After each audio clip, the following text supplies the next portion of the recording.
Evaluation question 1 is: in what ways does your media product use, develop or challenge forms and conventions of real media products? Forms and conventions involve two different types, and there's macro and micro elements. So macro elements are the bigger elements. Example of that will be Todorov's narrative theory, and a micro element would be something such as location or the setting and what type of cuts are used, for example. The conventions of each product will change depending on the different forms it wants to be recognisable to, such as magazine advertising football will be different to makeup, for example. Therefore, the conventions of it will be different to what they would normally be. There are different codes and conventions to make the product recognisable to the audience. For example, in my newspaper advert, that will include generally a main image, a headline, a tag or cover line, and information regarding whatever is being advertised.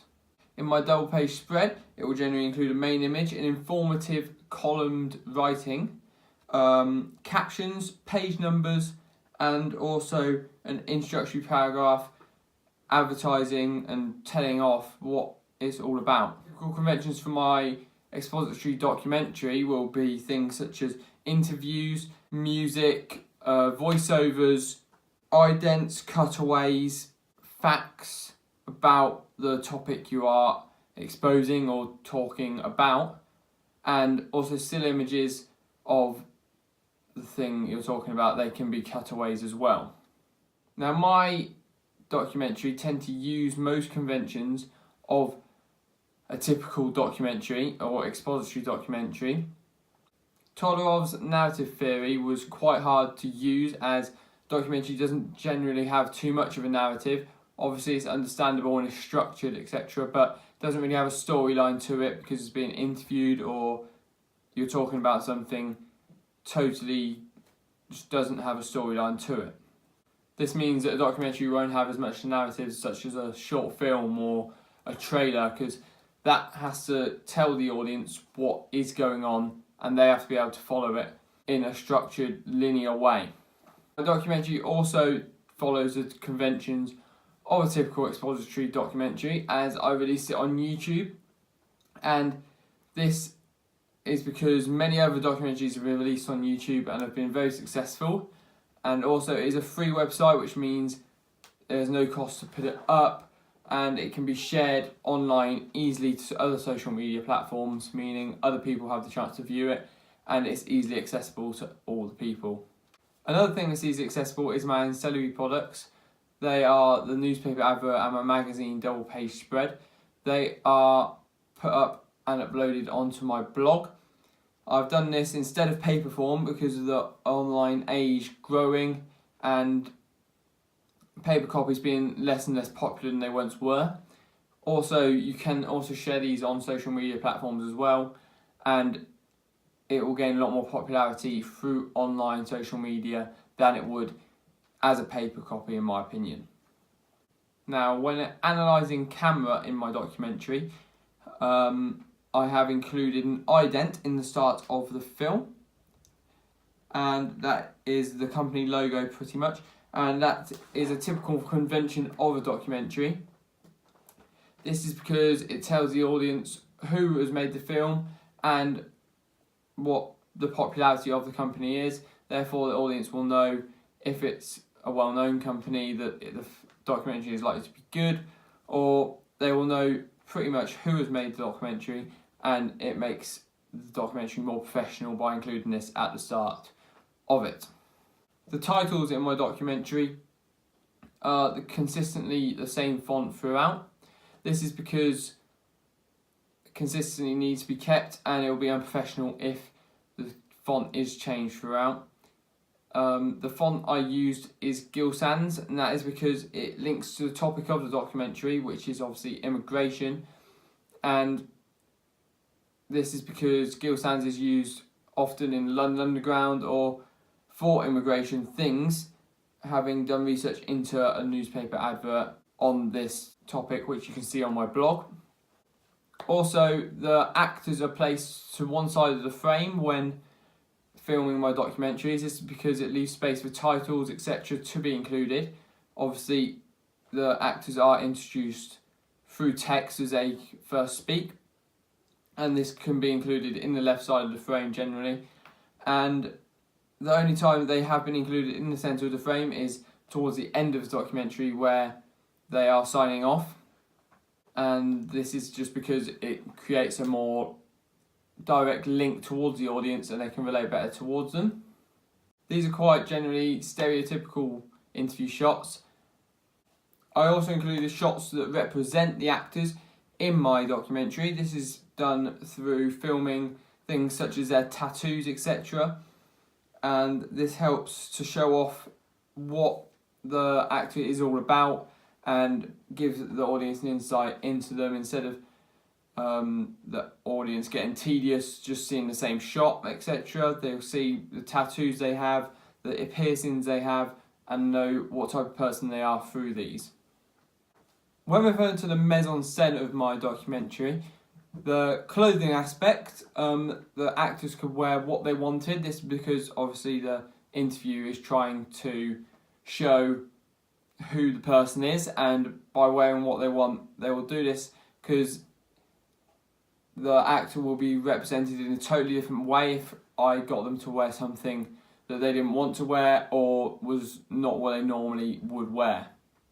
I did this because it fits the normal conventions of a documentary, as it is natural for them to wear that, and in typical interviews you see in a documentary, people aren't dressed up in a certain way or in different clothes than they normally would just because they're in an interview situation. The location of my documentary is typical plain background in the interviews, and then the cutaways involve countries such as Mexico and Jamaica, which aren't typical conventions of a documentary and isn't really included too much in documentaries where they cut away to different countries, etc.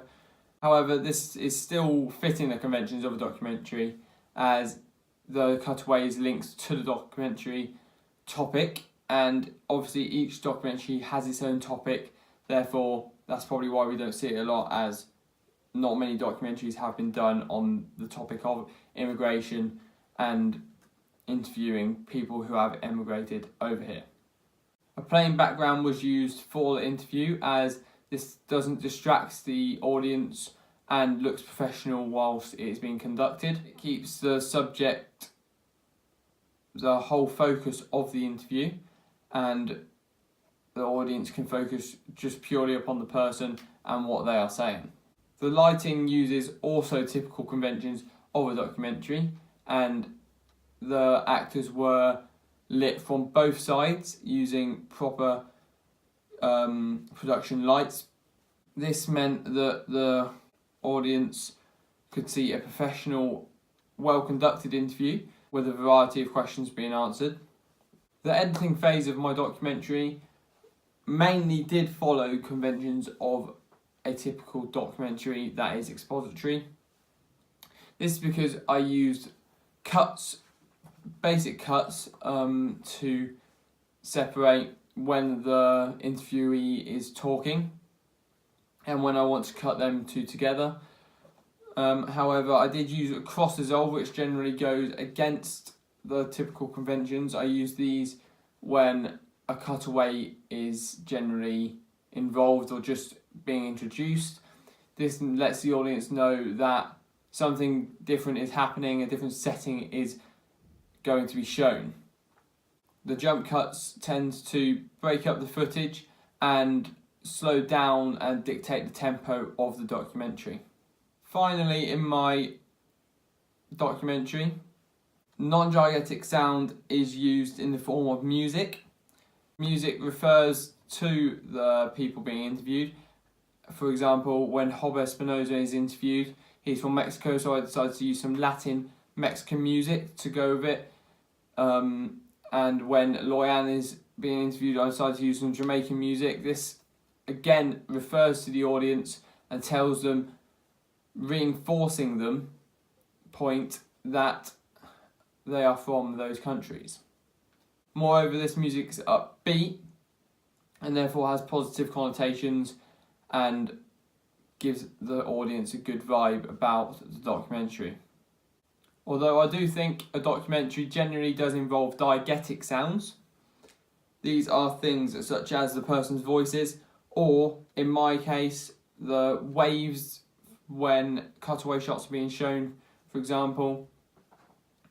However, I think the things such as a voiceover, which isn't used in my documentary, could be quite effective as a non-diegetic sound, and this is why my documentary doesn't technically follow all conventions of a typical expository documentary, as a voiceover is normally a key part of it. When talking about my newspaper advert,